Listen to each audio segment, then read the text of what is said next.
Hello everybody and welcome back to my channel. I am the Sassy Blonde Writer here with some writing tips for today. Today we're going to do a breakdown of the writing process. Previously on Sassy Blonde Writer.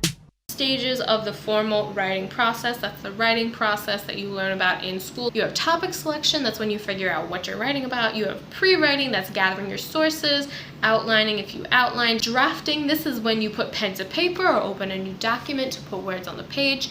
Revising, that's the task of improving writing specifically by changing the structure or word choice. Editing is fixing basic grammatical errors like capitalization, punctuation, and spelling.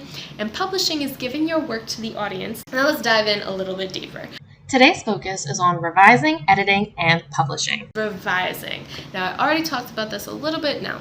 In composition, revising is the process of rereading a text and making changes, that's either to the content, to the organization, sentence structures, word choice, and improving it. During the revision stage of the writing process, writers may add, remove, move, or substitute text. This is where you will make those deep cuts, a structural revision of your book, moving scenes around, etc. The easiest way to do this is to break up your story into scenes or chunks. The reason why I say scenes and not chapters is because a chapter is usually made up of several scenes. It depends on how big your story is. It's usually made up of like 5 to 8 scenes depending on the book. So that's why I say scenes, because the scenes in a chapter usually line up together, and if you're going to do a structural edit, it won't help you very much to just change the chapters around. Making these types of changes is extremely frustrating if you are working in Microsoft Word or Google Docs. So what you can do is save each scene in a separate document and then try to put them in a specific order.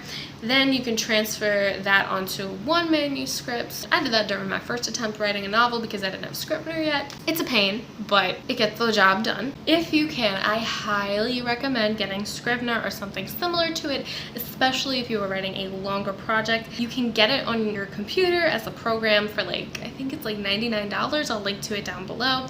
Or you can get it in the App Store for an iPad or an iPhone. For some reason it's not on Android. You can get it in the App Store for like $20. If you can't get Scrivener for whatever reason, maybe you're using a Chromebook, maybe you have an Android device, or you need to use a cheaper alternative, those do exist, of course. I have a link to those resources down below. Now I can't vouch for them because I've only ever used Scrivener, but they exist and people should know about it. When you're revising, you want to think about story arcs, you want to think about character development and the purpose of each scene. Each scene needs to have its own purpose. Otherwise, it's not going to make sense. It's going to be frustrating to the reader. It's really frustrating to read scenes that have no impact on the story whatsoever. So just keep that in mind. Every scene should have a purpose. Then you're going to get into editing. Now, editing is fixing basic errors like capitalization, spelling, punctuation, that sort of thing. That's when you're going into the grammar of things. Sometimes editing and revising are used interchangeably. They are two distinct parts of the formal writing process. Editing is where you get into the grammar. It's when you make sure you use the correct verb tense. It's when you make sure that proper names are capitalized and spelled right, that sort of thing. Like I said before, please do yourself a favor and edit it after you finish revising, or you will just be making more work for yourself. When you're editing, I have 2 little tips for you. Number 1, use some type of digital grammar tool like Grammarly, or the Hemingway app is free as well, because the computer is more likely to catch those grammar mistakes than you are. Now, of course, there's the chance that it will make incorrect mistakes, or you broke a certain grammar rule and intentionally, and you did it for a reason, and that's totally fine.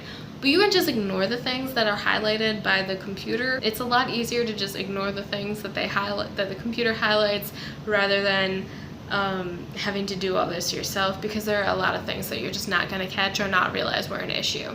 The second tip I have is read your manuscript out loud or have it read to you out loud. The reason why I say this is because my mother was an English major, and something that she said to me a lot when I was in school growing up is the best way to edit is to read whatever you wrote out loud, because you're more likely to notice things like an awkward wordings, incorrect tenses, if you're saying them out loud. That's why most of the time, if you go to a reading that an author is doing, they will change the words that they say. It will not necessarily be the same way on the page. They're trying to smooth out the writing to make it easier to say and make the meaning more clear. Your brain will try to make sure it is reading something that makes sense. Especially the older we get, reading and writing is all about meaning. And when you're reading, you're trying to make meaning from whatever you are looking at. And that's something that our brains are really good at. Your brain will basically go with the best version for whatever meaning you extract from what you're reading. You can also just have the computer read to you. Last step before I turn y'all loose is publishing, giving your work to the audience to be read or performed. It's not like selling your book, it's just handing it to the audience. Getting to the publishing part, like I said before, is really difficult and a really big accomplishment that you should definitely celebrate once you get there. Take yourself out to a nice dinner because you did it. Alright everybody, so that's all I have to say on the formal writing process, a little breakdown for you all. I hope this helps you get through the writing process or at least understand how it works. If you like this video, please give me a little thumbs up. Please subscribe to my channel. I post new videos 1 to 2 times a week. And of course, happy writing!